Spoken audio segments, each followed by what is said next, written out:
See, as time goes by, life should mature, not become concretized. Suppose you look at a bird. Initially, life comes as an egg. Somewhere as life matures, the shell will break and it will hatch. Well, as a human being, you may have no such experience, but we were also in a certain kind of protective atmosphere of our mother's wombs, and then we came out. From there on, life should become more and more mature. Maturity also means freedom, right? Instead of that, a whole lot of people grow up like concrete blocks, that they concretize themselves with full of conclusions about everything. See, if you want to grow, you should not have a conclusion about anything. You are willing to pay attention to everything that is there right now and keep growing with it because that's growth. If you make too many conclusions and two concrete blocks meet, only clash can happen. How can anything else happen? If you are really growing up, see, as a child, when you were 5, 6, 7 years of age, you were joyful by your own nature, huh? Somebody had to try hard to make you unhappy. Today, you are coming to a place that someone has to make you happy. Because you think somebody else is the source of your happiness, well, there is a lot of trouble. If you try to squeeze happiness out of someone else, that someone will make sure your life is messed up in so many ways. Maybe not by intent, but in reaction.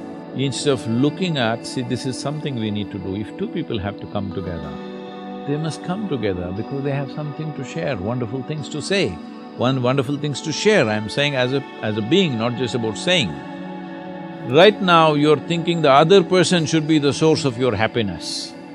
Well, that person will definitely become the source of your misery because no human being will ever live to your expectations. You must know this. Nobody can. Well, you're in Haryana, very close to Kurukshetra and all this, all right? So let me take this example. Right now, Krishna is a very celebrated lover, all right?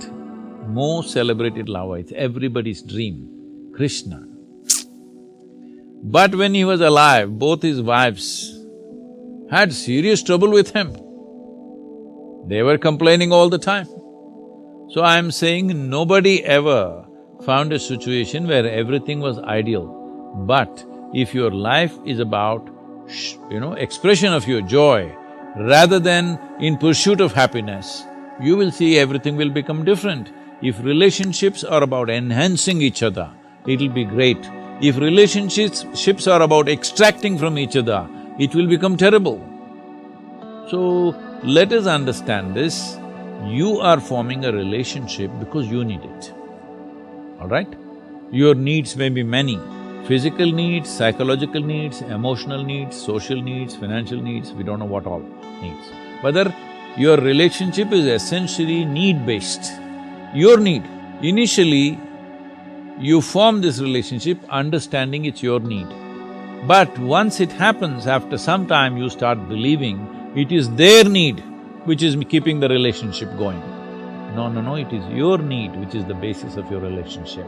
If you see this, you will always be grateful, you will always appreciate the other human being for whatever they are, and it'll be fine. Above all, first thing is, you should not be a miserable human being trying to become joyful because of somebody.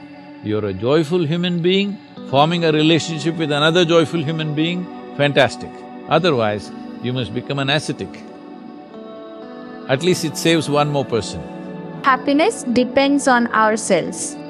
I stand before you today with a profound belief echoing through my words: happiness.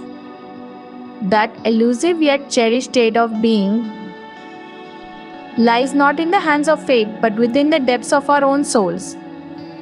It is a privilege to address you on this journey towards self-discovery and fulfillment. For in this moment, we embark on a voyage that transcends boundaries, shatters limitations, and ignites the flames of possibility. In the vast tapestry of existence, We are the weavers of our own destinies, the architects of our own joys. Every thread, every choice, every breath we take shapes the canvas of our lives. It is easy to be swayed by the winds of circumstance, to relinquish control to the tides of fortune. But true empowerment lies in the realization that happiness is not merely a destination, but a journey that begins within. My friends, let us cast aside the shackles of doubt and fear, for they are but illusions that obscure the radiance of our potential. Within each and every one of us resides a boundless reservoir of strength, resilience, and untapped brilliance waiting to be unleashed upon the world. Embrace the power that lies dormant within your heart, for it is the key to unlocking the gates of happiness. In the pursuit of happiness, adversity may arise like tempestuous waves threatening to engulf us in despair. But remember this: adversity is not a sign of weakness, but a testament to our strength. It is through facing challenges head on, with unwavering resolve and unyielding determination, that we cultivate the resilience necessary to weather life's storms and emerge stronger, wiser, and more resilient than ever before. Take solace in the knowledge that you are never alone on this journey. We are all interconnected, bound by the ties of humanity and the shared experience of existence.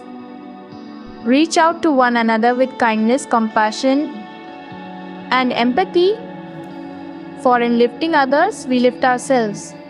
Find solace in the warmth of community, for it is in the embrace of others that we find the courage to face our fears and the strength to overcome adversity. But above all, my friends, cherish the simple moments of joy that adorn the tapestry of your days. Find beauty in the laughter of loved ones, the whisper of the wind through the trees, and the gentle caress of sunlight upon your skin. For it is in these fleeting moments of grace that the true essence of happiness reveals itself, not as a destination to be reached, but as a state of being to be savored, cherished, and celebrated in every breath we take. In conclusion, my dear friends, I implore you to remember this: happiness is not a gift bestowed upon us by the whims of fate, but a choice to embrace the fullness of life, to pursue our passions with unbridled fervor, and to cultivate a spirit of gratitude for the blessings that adorn our path. So go forth, ye lad, my friends, with hearts full of courage, be minds ablaze with possibility, and souls aflame with the light of your own divine potential. For in the end, the greatest journey we can ever embark upon is the journey towards our own happiness.